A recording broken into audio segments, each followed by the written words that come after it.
Hello everyone. ನಾವು ತುಂಬ ಸಲ ಕೇಳಿರ್ತೀವಿ ಸೋ ಫಾರ್, ಹೆನ್ಸ್ ಫೋರ್ತ್ ಅಂತ ಯೂಸ್ ಮಾಡ್ತೀವಿ. ಹಾಗಂದರೆ ಏನು, ಅದ್ರ ಕನ್ನಡ ಮೀನಿಂಗ್ ಏನು, ಅಥವಾ ಅದನ್ನ ಎಲ್ಲಿ ಯೂಸ್ ಮಾಡಬೇಕು? ನಾವು ತುಂಬ ಸಲ ಟೆಕ್ಸ್ಟ್ ಬುಕ್ಕಲ್ಲಿ ಕೂಡ ನೋಡ್ತೀವಿ. ಸೋ ಫಾರ್ ಅಂತ ಯೂಸ್ ಮಾಡಿರ್ತಾರೆ, ಅಥವಾ ಹೆನ್ಸ್ ಫೋರ್ತ್ ಅಂತ ಕೂಡ ಯೂಸ್ ಮಾಡಿರ್ತಾರೆ. ಹಾಗಂದರೆ ಏನು ಅನ್ನೋದನ್ನು ಈ ವಿಡಿಯೋದಲ್ಲಿ ನಾವು ನೋಡೋಣ. First one, so for. So for ಅಂದರೆ ಇಲ್ಲಿಯವರೆಗೆ, ಇಲ್ಲಿಯ ತನಕ ಅಂತ ಅರ್ಥ. ಇದನ್ನು ಹೇಗೆ ಯೂಸ್ ಮಾಡೋದು? Example, I have watch 3 episode so for ಅಂದರೆ ನಾನು ಇಲ್ಲಿ ತನಕ 3 ಎಪಿಸೋಡ್ ನೋಡಿದ್ದೇನೆ ಅಂತ ಅರ್ಥ.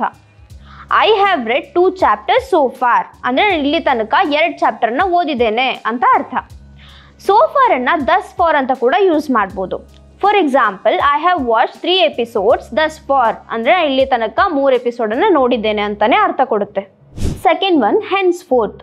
ಹೆನ್ಸ್ ಫೋರ್ತ್ ಅಂದರೆ ಇನ್ನು ಮುಂದೆ, ಇನ್ಮೇಲೆ ಅಂತ ಹೇಳೋದಕ್ಕೆ ಹೆನ್ಸ್ ಫೋರ್ತ್ ಅಂತ ಬಳಸ್ತೀವಿ. Example, henceforth let's meet every Monday in swimming class. Third one, wherein. Wherein ಅಂತ ಅಂದರೆ ಇದರಲ್ಲಿ ಅಂತ ಹೇಳೋದಕ್ಕೆ ಯೂಸ್ ಮಾಡ್ತೀವಿ. For example, I have a box wherein I keep all my favourite books ಅಂತ ಅಂದರೆ ನನ್ನ ಹತ್ರ ಒಂದು ಬಾಕ್ಸ್ ಇದೆ, ಅದರಲ್ಲಿ ನನ್ನ ಎಲ್ಲ ಫೇವ್ರೆಟ್ ಬುಕ್ಸನ್ನು ನಾನು ಅದರಲ್ಲಿ ಇಟ್ಟಿರ್ತೇನೆ ಅಂತ ಹೇಳಬೇಕಾದ್ರೆ ವೇರಿನನ್ನು ಯೂಸ್ ಮಾಡ್ತೀವಿ. Last one, whereupon. Whereupon ಅಂದರೆ ಮರುಕ್ಷಣವೇ, ಮರುಕ್ಷಣನೇ ಅಂತ ಹೇಳೋದಕ್ಕೆ ಯೂಸ್ ಮಾಡ್ತೀವಿ. For example, she finished her ice cream whereupon she asked for more. ಈ ರೀತಿ ನಾವು ವೇರ್ ಅಪಾನ್ ಅನ್ನು ಯೂಸ್ ಮಾಡ್ತೀವಿ.